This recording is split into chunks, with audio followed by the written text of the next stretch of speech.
Hello everyone, welcome back to my channel. तो क्या आप वीकेंड पे बोर हो रहे हो और घर पे नहीं रहना चाहते? कोई बात नहीं, मैं आपको आज ले चलूँगी एक ऐसी जगह जो है तो इंडिया में, लेकिन वहाँ आपको स्कॉटलैंड की फील आएगी। जी हाँ, तो आपने गेस कर लिया होगा, मैं बात कर रही हूँ कुर्ग के बारे में। इस वीडियो में मैं शेयर करूंगी कुर्ग की 2 दिन की कंप्लीट और एक परफेक्ट आइटिनरी। तो चलिए बिना किसी देरी के वीडियो को शुरू करते हैं। तो सबसे पहले हम बात करेंगे कि आपको कुर्ग कैसे आना है। तो कुर्ग आने के लिए आप अपने जो भी नज़दीकी एयरपोर्ट है वहाँ से पहले बैंगलोर आ सकते हो, और बैंगलोर से कुर्ग की डिस्टेंस ऑलमोस्ट 250 किलोमीटर्स है, जो आप बस से ट्रैवल कर सकते हो, और बस की जर्नी ऑलमोस्ट 6-7 आवर्स की होगी। इसके अलावा अगर आप ट्रेन से आना चाहते हो तो कुर्ग का अपना रेलवे स्टेशन नहीं है, और जो यहाँ पे नियरेस्ट रेलवे स्टेशन है वो मैसूर जंक्शन है। तो मैसूर आने के बाद वहाँ से कुर्ग 95 किलोमीटर से ऑलमोस्ट, जो आप बस लेके या टैक्सी लेके वहाँ से कुर्ग आ सकते हो।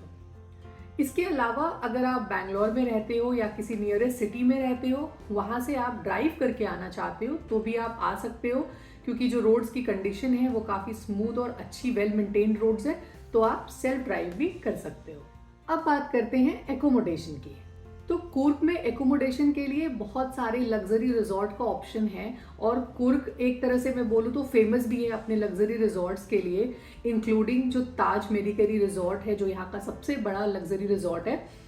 इसके अलावा भी काफ़ी सारे लग्जरी रिजॉर्ट के ऑप्शंस हैं, और यहाँ की यूएसपी ये होती है कि आपको अपने रिजॉर्ट में एक प्राइवेट वाटरफॉल का एक्सेस भी मिलता है।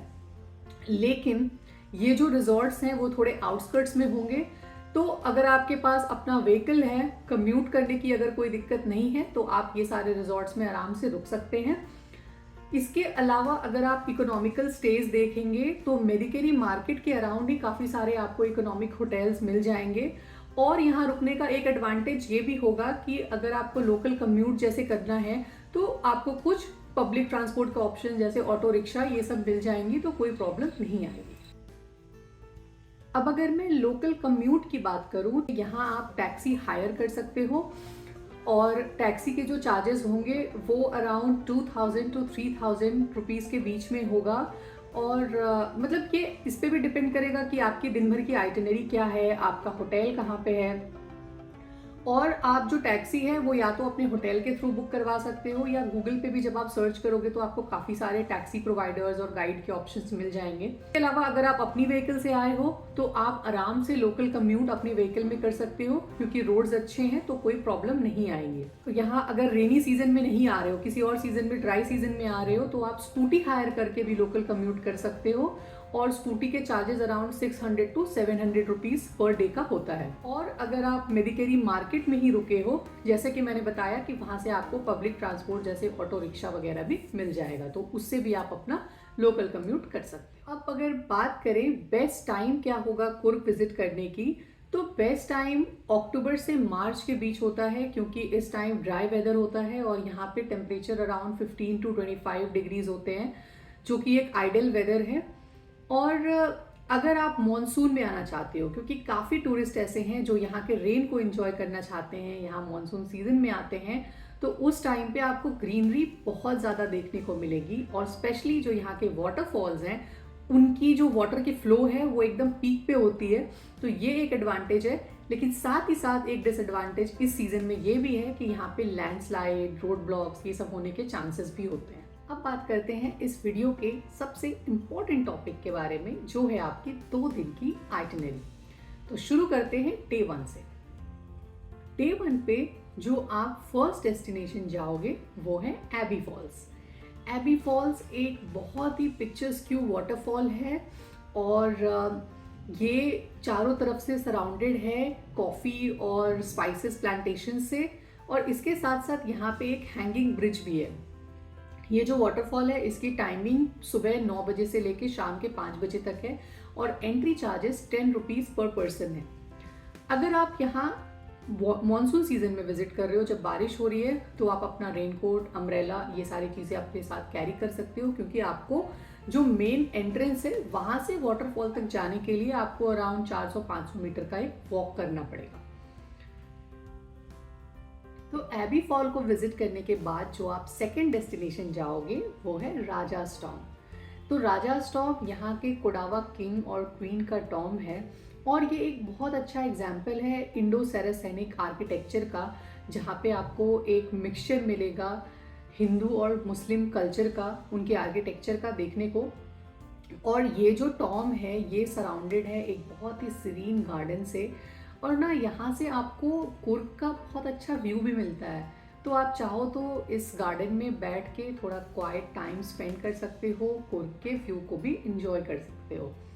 यहाँ की जो टाइमिंग है वो 9:30 से 5:30 PM तक है और एंट्री चार्जेस 10 रुपीज़ पर पर्सन है। राजास टॉम्ब के बाद जो थर्ड डेस्टिनेशन आप जाओगे वो है मेडिकेरी फोर्ट। तो मेडिकेरी फोर्ट एक बहुत ही हिस्टोरिक फोर्ट है और यहाँ पे इस फोर्ट के अंदर ऑब्वियसली एक पैलेस है, उसके साथ ही साथ यहाँ एक म्यूजियम भी है और 2 लाइफ साइज एलिफेंट के स्टैचूज हैं। यहाँ पे जब हमने विजिट किया था तो कुछ कंस्ट्रक्शन और रिस्टोरेशन का काम चल रहा था पैलेस के अंदर, जिसकी वजह से हम पैलेस विजिट नहीं कर पाए, हमने म्यूजियम विजिट किया। और उसके बाद हमने जो ये फोर्ट के अंदर जब आप जाओगे बहुत बड़ा एक कॉम्प्लेक्स है, तो उसके अराउंड आप वॉक भी कर सकते हो, कुछ टाइम वॉक करके और पूरे चारों तरफ का व्यू देख सकते हो।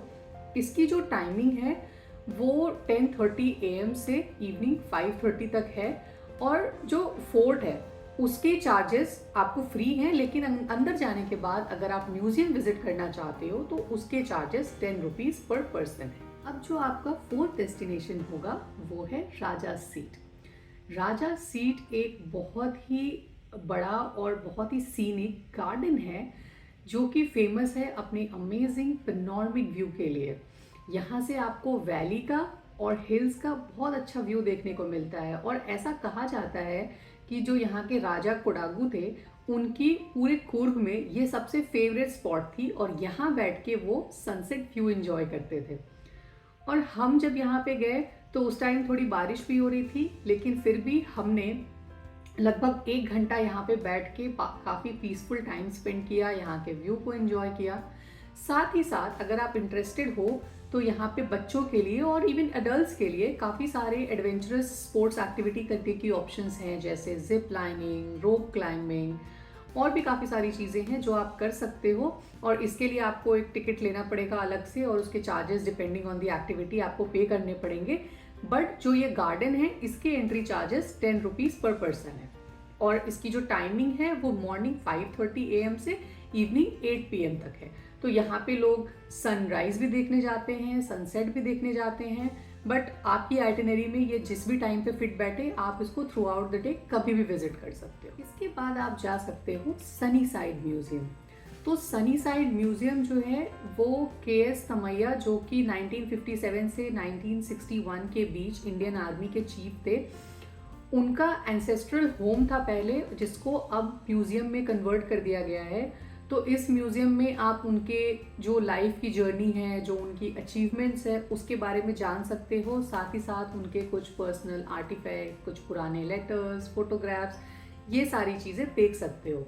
और यहाँ पे आप मॉर्निंग 10 AM से 5 PM के बीच विजिट कर सकते हो। और इसकी एंट्री चार्जेस अगर मैं बताऊँ तो वो 40 रुपीज़ पर पर्सन है। लेकिन अगर मैं अपने पर्सनल एक्सपीरियंस की बात करूं तो पर्सनली ये जगह मुझे बहुत वर्थ विजिटिंग नहीं लगी, बट आप अपने इंटरेस्ट के अकॉर्डिंग इसे अपनी आइटिनरी में रख सकते हो। तो डे 1 पे इतना करने के बाद आप या तो अपना डे एंड कर सकते हो या तो वापस जाने के बाद आपके रिजॉर्ट में अगर प्राइवेट वाटरफॉल का एक्सेस है तो प्राइवेट वाटरफॉल जाके आप इंजॉय कर सकते हो, या सिंपली अपना डे एंड कर सकते हो। अब बात करते हैं डे 2 की आइटिनरी की। तो आपका डे 2 काफ़ी इंटरेस्टिंग होने वाला है, और इस दिन मैं आपको बोलूँगी आप कोशिश करो कि अपना डे थोड़ा अर्ली स्टार्ट करो। तो डे 2 पे जो फर्स्ट डेस्टिनेशन आप जाओगे वो है दुबारे एलिफेंट कैंप। ये एक फॉरेस्ट कैंप है जो कावेरी रिवर के अराउंड है, और यहाँ पे एलिफेंट्स को ऐसे खुले जंगल में रखा जाता है, उन्हें ट्रेन किया जाता है। और यहाँ पे आप देख सकते हो एलिफेंट के बेदिंग सेशंस, उनके फीडिंग सेशंस, और आप खुद से भी एलिफेंट को फीड करवा सकते हो, उनके साथ अच्छे अच्छे पिक्चर्स क्लिक करवा सकते हो। और कुछ बच्चों को हमने देखा कि वो एलिफेंट राइड भी कर रहे थे।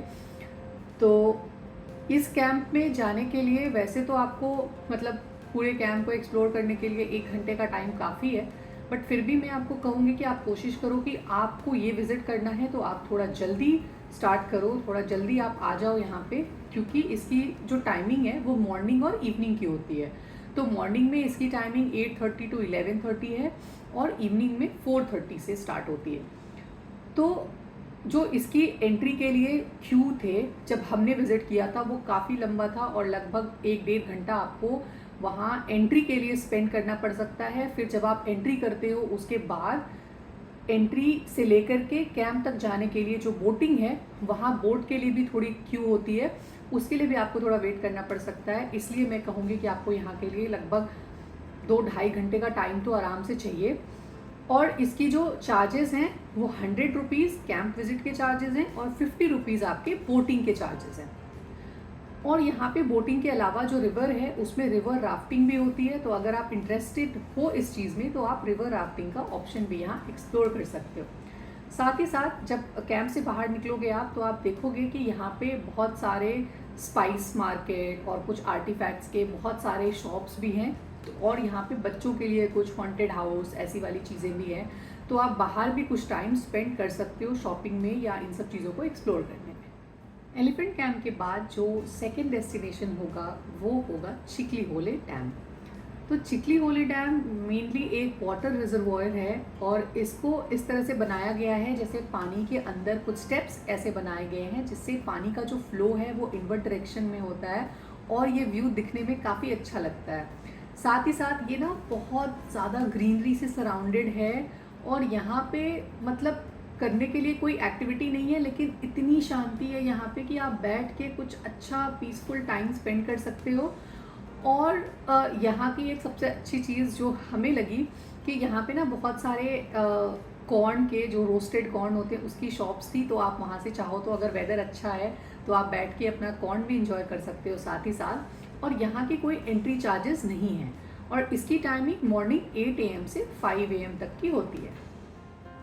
इसके बाद डे 2 पे जो आपका थर्ड डेस्टिनेशन होगा वो है नांद्रोलिंग मोनेस्ट्री। इसे यहाँ पे गोल्डन टेम्पल के नाम से भी जाना जाता है, क्योंकि ये जगह फेमस है एक बहुत ही ह्यूज गौतम बुद्धा के गोल्डन स्टैचू के लिए और इसके ब्यूटीफुल म्यूरल्स के लिए। साथ ही साथ ये भी जो टेम्पल है वो अपने आप में तो सुंदर है ही, बट ये सराउंडेड है बहुत सारी ग्रीनरी से, एक बहुत ही ब्यूटीफुल गार्डन से। तो ओवरऑल यहाँ पे मतलब आप चाहो तो मतलब पीसफुल टाइम स्पेंड करो। अगर आप मेडिटेशन करना चाहते हो तो अंदर बैठ के कुछ टाइम मेडिटेशन भी कर सकते हो, या बाहर गार्डन में भी बैठ सकते हो। और यहाँ पे ना जब आप टेंपल से बाहर आओगे तो आप देखोगे कि बहुत सारे मतलब एक बड़ा शॉपिंग कॉम्प्लेक्स है और बहुत सारे शॉपिंग के ऑप्शंस हैं, जहाँ पे आपको तिब्बतियन थीम के कुछ आर्टिफैक्ट्स मिल जाएंगे, कुछ कपड़े मिल जाएंगे, वुलन क्लोथ्स मिल जाएंगे। और यहाँ पे कुछ रेस्टोरेंट्स भी हैं जहाँ पे, क्योंकि आपका हाफ डे इस टाइम तक हो चुका होगा, तो आप रिफ़्रेशमेंट के लिए यहाँ रुक के कुछ खाना पीना भी खा सकते हो। इस टेम्पल को विज़िट करने का टाइम मॉर्निंग 9 AM से 6 PM तक का है, और इसके लिए कोई एंट्री चार्जेस नहीं है। तो इसको विज़िट करने के बाद आप जो जगह जाओगे वो है निसाग्रधामा।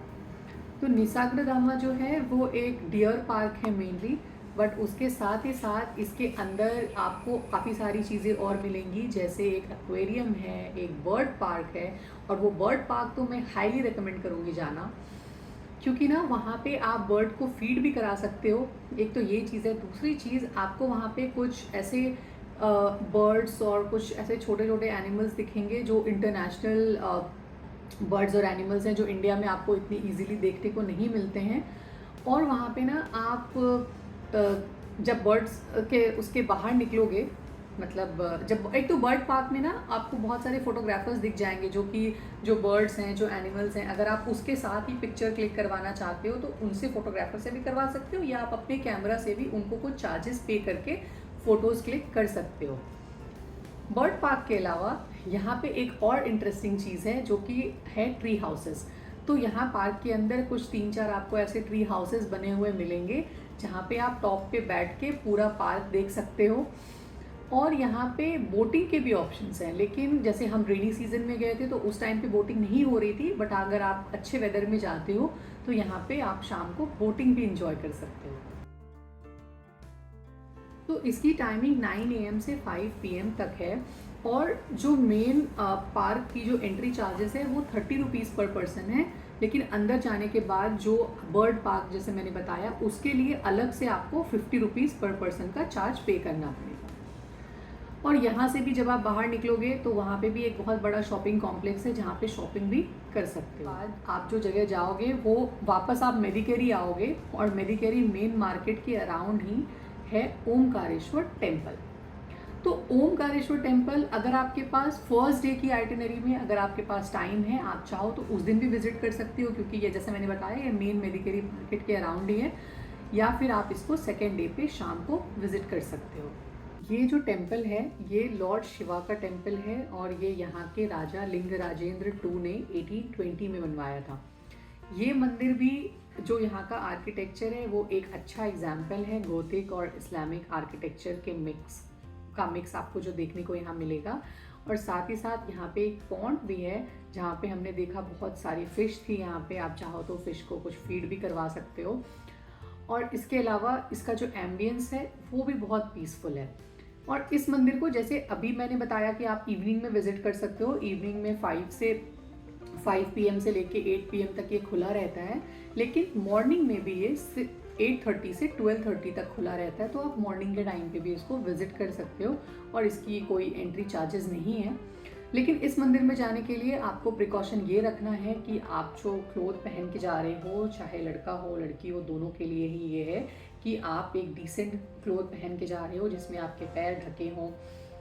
तो इसके अलावा क्योंकि आपको वहाँ पे एंट्री नहीं मिलेगी अगर आपने वैसे प्रॉपर क्लोथ नहीं पहना है तो बस ये करने के बाद आप अपना सेकेंड डे भी एंड कर सकते हो और होटल में जाके रिलैक्स कर सकते हो। तो ओवरऑल मैं कहूँगी कि कुर्ग आपके लिए एक परफेक्ट डेस्टिनेशन है फॉर 2 days और 3 days to relax and enjoy the lush greenery.